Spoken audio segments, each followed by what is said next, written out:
সমাজের যে সমস্ত আমলগুলো বিলুপ্ত হয়ে গেছে সেগুলোর সিরিয়াল করলে লিস্টটা অনেক বড়, তালিকাটা অনেক বিশাল হয়ে যাবে প্রিয় বন্ধুরা।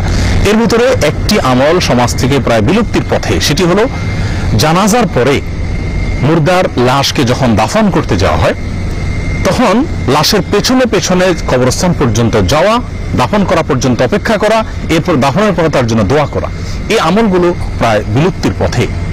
আমরা যদি জিজ্ঞেস করি আমাদের সম্মানিত ভাই বন্ধু মুসলিম ভাই বোনদেরকে, দর্শকদেরকে, যে আপনারা শেষ কবে এই বিলুপ্ত আমলটির উপরে আমল করেছেন, প্রিয় ভাই, বিশেষ করে পুরুষদের জন্য এই আমলটি অত্যন্ত গুরুত্বপূর্ণ।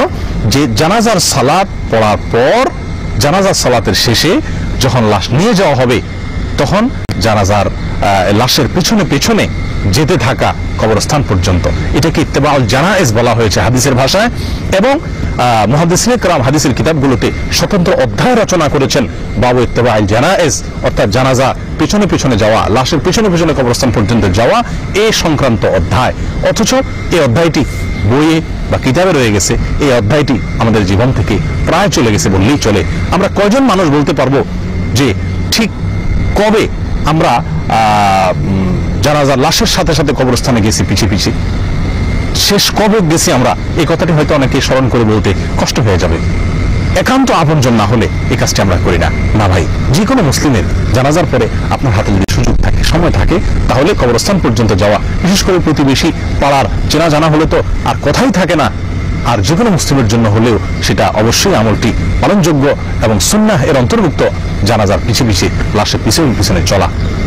নবী সাল্লাল্লাহু আলাইহি ওয়াসাল্লাম সহিহ বুখারী এবং মুসলিমের এক হাদিসের ভিতরে ইরশাদ করেছেন, মান শাহিদাল জানাজা, যে ব্যক্তি জানাজা উপস্থিত হলো, হাত্তা ইউসাল্লা আলাইহা, এবং উপস্থিত হয়ে জানাজার সালাতে অংশগ্রহণ করলো, ফালাহু কিরাতুন, তাকে আল্লাহ তাআলা এক কিরাত পরিমাণ সওয়াব দিবেন। আর যে ব্যক্তি ওমান শাহিদাহা, আর যে ব্যক্তি জানাজা উপস্থিত হলো, জানাজার সালাত আদায় করলো, হাত্তা তুদফান, এরপরে জানাজার পিছু পিছু সে চললো, গিয়ে জানাজা লাশ দাফন হওয়া পর্যন্ত সে অপেক্ষা করলো, ফালাহু কিরাতান, তার জন্য 2 কিরাত।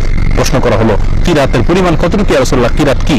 তখন নবী সাল্লাল্লাহু আলাইহি ওয়াসাল্লাম বলেছিলেন, 2টি বিশাল বড় পাহাড়। 2 কিরাত বলতে 2টা বিশাল বড় পাহাড় পরিমাণ সওয়াব আল্লাহ তাআলা তাকে দান করবেন। তাহলে জানাজার সালাত আদায় করলে আমি যে সওয়াব পাচ্ছি, যদি লাশের পেছনে পেছনে কবরস্থান পর্যন্ত গিয়ে দাফন পর্যন্ত অপেক্ষা করি, তাহলে আমি ডাবল সওয়াব পাচ্ছি। এই বন্ধু আমলটি উঠে গেছে, সুযোগ সময় করে, বিশেষ করে প্রতিবেশী কাছাকাছি চেনা জানা লোক হলে এই আমলটি আমাদের সবারই করা উচিত। আমরা অনেকেই মনে করি জানাজা হাজির হলাম, উপস্থিত হলাম, বুঝি আমার মুর্দার প্রতি আমার দায় শেষ হয়ে গেছে, বা মৃত ব্যক্তির আত্মীয় স্বজনদের প্রতি আমার যে দায়, আমার যে সান্ত্বনা দেওয়ার কর্তব্য, বোধহয় সেটা শেষ হয়ে গেছে। না ভাই, এর মধ্যে শেষ নয়, বরং দাফন পর্যন্ত থাকা উচিত, কবরস্থানে যাওয়া উচিত, এবং এর মাধ্যমে অনেকগুলো উপকারিতা আছে। এক নম্বর হলো যে আমরা এর ফলে ডবল সওয়াব পাচ্ছি, 2 কিরাত সওয়াব পাচ্ছি, জানাজার ডবল সওয়াব পাচ্ছি যদি আমি কবরস্থান পর্যন্ত যাই, দাফন অপেক্ষা করি। দ্বিতীয় নম্বর লাভ হলো যে এর ফলে আমরা শিক্ষা অর্জন করতে পারছি। আমাদের জীবনে বিশাল বড় শিক্ষা হবে যদি আমরা কবরস্থানে গিয়ে এরকম নিজের হাতে দাফন করি বা দাফন করার দৃশ্য আমরা অবলোকন করি। আমাদের জীবনের বাস্তবতা, আমাদের সকলের যে শেষ ঠিকানায় কবর, এবং যে কোনো মুহূর্তে আমাকে আসতে হবে, সেই কথাটি বারবার সচক্ষে দেখে, চাক্ষুষে দেখে এরকম ভাবে আমরা শিক্ষা গ্রহণ করতে পারবো, যেটা আমাদের জন্য বিশাল বড় এক উপকারিতা। 3 নম্বর উপকারিতা হলো এর ফলে মৃত ব্যক্তি আত্মীয় স্বজন যারা আছে তাদেরকে সান্ত্বনা দেওয়া হয়ে যায়, তারা বিরাট বড় সান্ত্বনা লাভ করে, আমরা যদি দাফন পর্যন্ত তাদের কাছে সঙ্গে থাকি, অপেক্ষা করি। এই বন্ধুগণ, 4 নম্বর উপকারিতা হলো, এক হাদিসে আসছে, এক মুসলিমের অন্য মুসলিমের প্রতি হক হলো তার দাফন করা।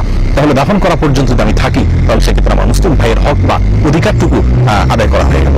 বিরাট বড় একটি পাওনা, বিরাট বড় একটি পাওনা। প্রিয় বন্ধুগণ, আসুন, এই ডবল সওয়াব হচ্ছে, মৃত ব্যক্তির পরিজনদেরকে সান্ত্বনা দেওয়া হচ্ছে, মুসলিম ভাইয়ের হক আদায় করা হচ্ছে, নিজে শিক্ষা গ্রহণ করছি। এই 4টি বিশাল উপকারিতা রয়ে গেছে জানাজার পরে লাশের পেছনে পেছনে কবরস্থান পর্যন্ত গিয়ে দাফন পর্যন্ত অপেক্ষা করলে।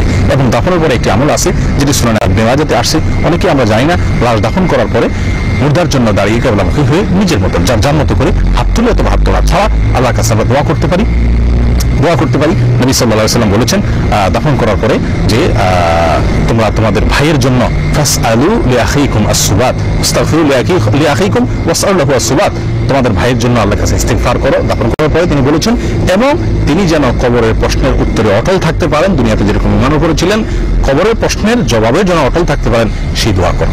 এই জন্য দাফন করার পরে দেওয়ার জন্য দাঁড়িয়ে দোয়া করা সুন্নাত, কিবলামুখী হয়ে যে আল্লাহ আমাদের এই মুর্দা, আমাদের এই ভাই যিনি চলে গেছেন, আমাদের এই বোন যিনি চলে গেছেন, তার জন্য আল্লাহ আপনি মাফ করেন, মাগফিরাত নসিব করেন তাকে, এবং তাকে ওইরকম ভাবে অটল রাখেন ইমানের উপরে দুনিয়াতে যেরকম সে ছিল, অর্থাৎ ইমানের তাকে অটল থাকার তৌফিক দান করেন। প্রিয় বন্ধুগণ, আসুন এই বিলুপ্ত প্রায় সুন্নাতটাকে জিন্দা করি।